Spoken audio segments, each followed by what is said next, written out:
लोग क्या खा करके अपने ऐसे बच्चे पैदा करते हैं जो समाज में झूठ और द्वेष फैलाते हैं, कभी समझ में नहीं आता। एक रसोइया जो होता है उसका काम तो अच्छा अच्छा खाना बनाना होता है, लेकिन जब वो सड़ी गली सब्जियों का इस्तेमाल करके फालतू सा खाना बनाए तो जो सब्जी बन के बाहर आती है कोई नहीं खाता। कोई खाता ही नहीं है। हमेशा से हम लोगों ने देखा कि मनीष कश्यप कितना झूठ बोलता है, फरेब करता है, और इसीलिए तो वो अंदर बंद है। कोई भी न्यायालय उसको जेल से मुक्त नहीं कर रहा। ना सिर्फ इतना, मैंने आप लोगों को कई बार बताया कि उसका छोटा भाई करण कश्यप लगातार झूठ बोलता है। दिवाली और छठ के बाद मैंने एक वीडियो आप लोगों के समक्ष पेश किया था जिसमें साफ बताया था कि कई ऐसे मामले हैं जिसमें मनीष कश्यप को अब तक जमानत नहीं मिली है और उसने अप्लाई भी कई मामलों में नहीं की है। अब होता क्या है कि मनीष कश्यप का भाई, उसको पसंद करने वाले लोग झूठ फैलाना शुरू करते हैं और उस झूठ में आप में से कुछ लोग तालियां बजाते हैं। बड़े अचंभे की बात है कि न्यायिक प्रक्रिया को जाने बिना आप लोगों में से कुछ लोगों को ऐसा लगता है कि जाने क्या तीर मार रहे हैं आप लोग को। उदाहरण के तौर पे दिवाली और छठ के बाद जो मैंने वीडियो प्रसारित किया था उसमें मैंने 4 ऐसे केसों के बारे में बताया था जिसमें या तो मनीष कश्यप की जमानत रिजेक्ट हुई है, रिजेक्ट यानी खारिज हुई है, और या ऐसे मामले भी बताए थे जिसमें उसने अब तक जमानत की अर्जी लगाई ही नहीं। आगे बढ़ने से पहले मैं आपको बताऊं कि जिस प्रकार के मामले उस पर लगे हैं, स्वाभाविक सी बात है कि एफआईआर और अरेस्ट के बाद जो आप जमानत अर्जी लगाते हैं पहले निचली अदालत में लगाते हैं। निचली अदालत 2 तरह की हो सकती है इन मामलों में, या तो CJM court, chief judicial magistrate court, और अगर गंभीर धाराएं हैं तो सेशंस कोर्ट यानी सत्र न्यायालय। अभी डिपेंड करता है कि कौन सी धारा के तहत कौन सा केस किस कोर्ट में ट्रायबल है चलाया जाता है। ये क्लासिफिकेशन पे मैटर करता है। अब मैंने जब उन 4 केसेस की डिटेल्स लगा करके, आदेशों की कॉपी लगा करके उनमें से कुछ की मैंने आप लोगों के समक्ष बताया कि देखिए सत्र न्यायालय ने इसकी जमानत याचिका खारिज की है, तब बिलबिलाते हुए, चिढ़ते हुए, अपने फॉलोअर्स को शांत करने की कोशिश में, क्योंकि सवाल तो आप लोगों के मन में आएंगे।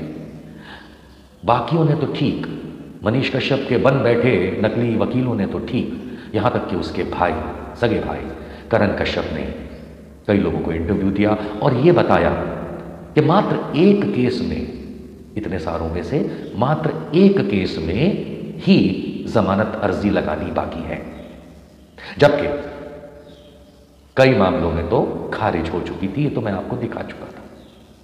आइए पहले एक उसका छोटा सा क्लिप देखते हैं जो 7 दिसंबर 2023 का है, यानी मेरे वीडियो के कई दिन बाद का है, और मनीष कश्यप की जमानत याचिकाएं खारिज होने के कई दिनों के बाद का है। सुनिए। लेकिन आप ही बताइए, अभी हाल में पेशी हुआ था, 1 दिन पहले कि 2 दिन पहले शायद पेशी हुआ था, क्या कुछ हुआ कोर्ट में? कब तक छूटेंगे? पब्लिक पूछता है और पब्लिक सेटिस्फाइड नहीं हो पा रहा है बाकी लोगों के वीडियो से कि कब छूट रहे हैं आखिर। देखिए कल डेट था भाई का, तो पेशी के अनुसार ही आए थे, मेरे भाई आए थे, और उम्मीद करते हैं कि इस मंथ मेरे भाई आ जाएगा, उम्मीद करता हूँ। बाकी तो कोर्ट पे डिपेंड करता है कि कब हो रहा। कोर्ट पे डिपेंड करता है। एक्चुअली में समझिए कि किसी को एक्चुअली पता नहीं चलता है कि कब छूटेंगे, लेकिन सुन रहे हैं कि कुछ बेल भी रिजेक्ट हुआ था। कुछ लोग ऐसा न्यूज चला रहा था कि कोई बेल भी रिजेक्ट हुआ है। बेल कोई रिजेक्ट नहीं हुई है। अभी हम लोग हाई कोर्ट, एक केस पेंडिंग है, हाई कोर्ट में हम लोग डाले हैं लोग, वो उसी का डेट का वेट कर रहे हैं लोग। बेल तो कोई ऐसा रिजेक्ट हमारे ख्याल से अभी नहीं हुई है। बेल रिजेक्ट नहीं हुआ है।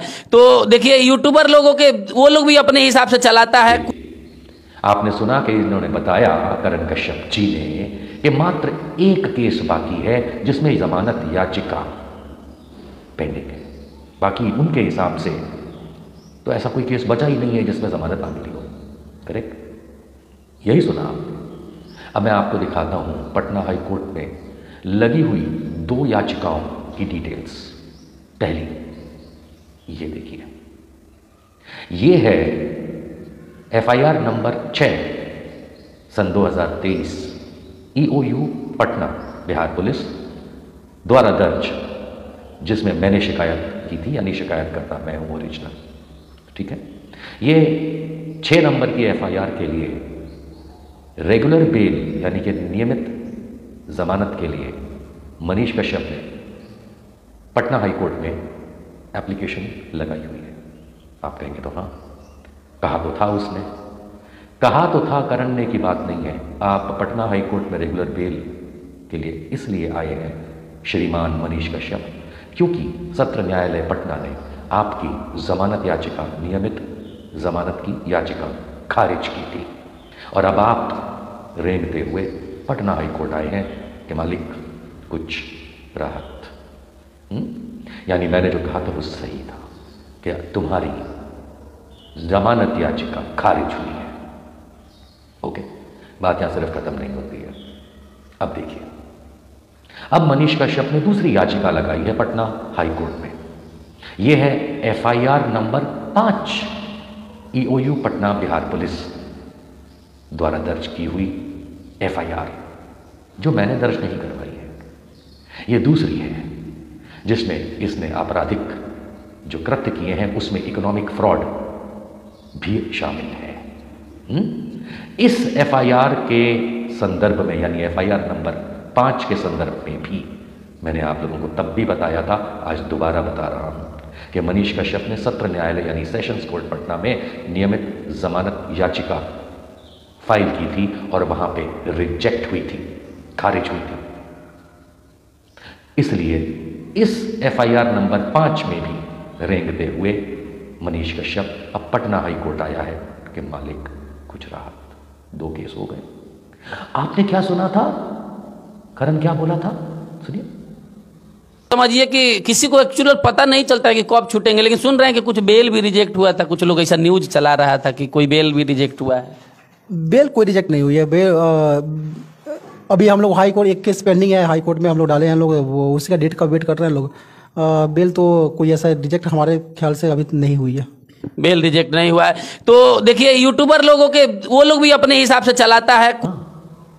तो करण कश्यप जी झूठे आदमी, लोगों को बरगलाने वाले, न्यायालयों की बेइज्जती करने वाले, संविधान की धज्जियां उड़ाने वाले मनीष कश्यप के छोटे भाई,